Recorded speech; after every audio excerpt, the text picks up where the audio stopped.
আজ আমি আপনাদের সামনে হাতের পেশির শক্তি বাড়াবার কিছু ব্যায়াম দেখাবো। যাদের প্যারালাইসিস হয়ে থাকে স্ট্রোকের কারণে, তার ফলে কী হয়, হাতের মাংসপেশির জোর কমে যায়, কিংবা ধরুন কোনো অ্যাক্সিডেন্ট হলো, হাতে ফ্র্যাকচার হয়ে গেল, তার পরে যেমন হাতের যে স্ট্রেংথটা থাকে সেই স্ট্রেংথ নষ্ট হয়ে যায়।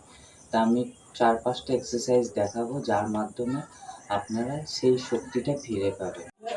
প্রথম এক্সারসাইজ হলো হাত দুটোকে এরকম সামনের দিকে করবেন, করে ফিঙ্গার দুটোকে এরকম ক্লোজ করবেন, আবার ছাড়বেন, এরকম ক্লোজ করবেন, হাফ অবধি হাতটাকে এরকম ব্যান্ড করবেন, আবার হাতটাকে স্ট্রেট করবেন, আবার ব্যান্ড করবেন, আবার স্ট্রেট করবেন, এইভাবে 10 বার করবেন।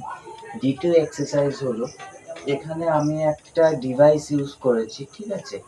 সেই ডিভাইসটা হচ্ছে এরকম একটা ডিভাইস, ঠিক আছে? এই ডিভাইসটা আপনাদের একটা পারচেস করে নেবেন। এই ডিভাইসটা হচ্ছে এইভাবে করে 10 বার আপনাদের এই ডিভাইসটা দিয়ে এক্সারসাইজ করতে হবে, ঠিক আছে? আপনার হাতের যদি স্ট্রেংথ থাকে তাহলে দেখুন আমার হাতে স্ট্রেংথ আছে, আমি কতটা প্রেস করতে পারছি। হয়তো প্রথম আপনারা প্রেস করতে পারবেন না, এতটা হবে, কিন্তু আস্তে আস্তে হয়ে যাবে। নাম্বার 3 এক্সারসাইজ হলো, এখানে আমি একটা বল ইউজ করব, ঠিক আছে? আপনাদের কাছে এই একটা জেলি বল আমি ইউজ করব, ঠিক আছে? এই বলটা দিয়ে আমরা ঠিক এইভাবে করে বলটাকে ধরবো, ধরে এইভাবে করে প্রেস করব। 1 2 3 4 5 6 7 8 9 10। এইবার আমি থার্ড এক্সারসাইজ করব, সেখানে আমি জলের একটা বোতল ইউজ করব বা ওয়েট ইউজ করব। এই জলের বোতলটা হচ্ছে 600 ml, ঠিক আছে? আপনার 600 ml কোনো ওয়েটও নিতে পারেন, ওয়েট না থাকলে ঘরে জলের বোতল তো থাকবেই। জলের বোতলটা নিয়ে এইভাবে ধরে 1 2 3 4 5 এইভাবে করে 10 বার করব। নাম্বার 4 এক্সারসাইজ হলো, যেখানে আমি একটা এরকম রেজিস্ট্যান্স ব্যান্ড ইউজ করব, ঠিক আছে? আপনাদের কাছে রেজিস্ট্যান্স ব্যান্ড না থাকলে আপনারা কোনো রাবার দিয়েও করতে পারেন। এইভাবে করে সোজা করে রেজিস্ট্যান্স ব্যান্ডটাকে এইভাবে ধরে এইভাবে করে আমরা টানবো। 1 2 3 4 5।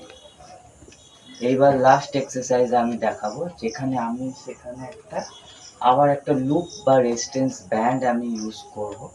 সেটা হচ্ছে আমি এটা স্ট্যান্ডিং পজিশনে দাঁড়িয়ে করব এক্সারসাইজটা। আপনারা দেখুন, আমি এই রেজিস্ট্যান্স ব্যান্ডটাকে পায়ের তলায় এইভাবে করে চেপে দিলাম, ঠিক আছে? দেখুন পায়ের তলায় চেপে দিলাম। এইবার আমি হাতে করে রেজিস্ট্যান্স ব্যান্ডটাকে এইভাবে ধরলাম, ধরে আমি সাইড ভিউটাও দেখিয়ে দিচ্ছি। এইভাবে করে হাতটাকে বডির সাথে কিন্তু টাচ করে এইভাবে করে হাতটাকে তুলতে হবে। 1 2 3 4 5 6 7 8 9 10। এই এক্সারসাইজগুলো যদি আপনারা নিয়মিত করেন তাহলে আপনাদের হাতের স্ট্রেংথ যেটা আছে সেটা কিন্তু ফিরে আসবে এবং আপনারা উপকৃত হবেন। আপনারা চ্যানেলটিকে সাবস্ক্রাইব করে দেবেন, শেয়ার করবেন এবং কমেন্টস করে জানাবেন যে কী ধরনের আপনারা ভিডিও চাইছেন, এবং সাবস্ক্রাইব করবেন। এতে আমরা অনেকটা মোটিভেট হই এবং আপনাদের কাছে নিত্য নতুন আমরা নতুন ভিডিও আপনাদেরকে দিতে পারবো এবং আশা করি আপনাদের খুব উপকারে লাগবে। ধন্যবাদ।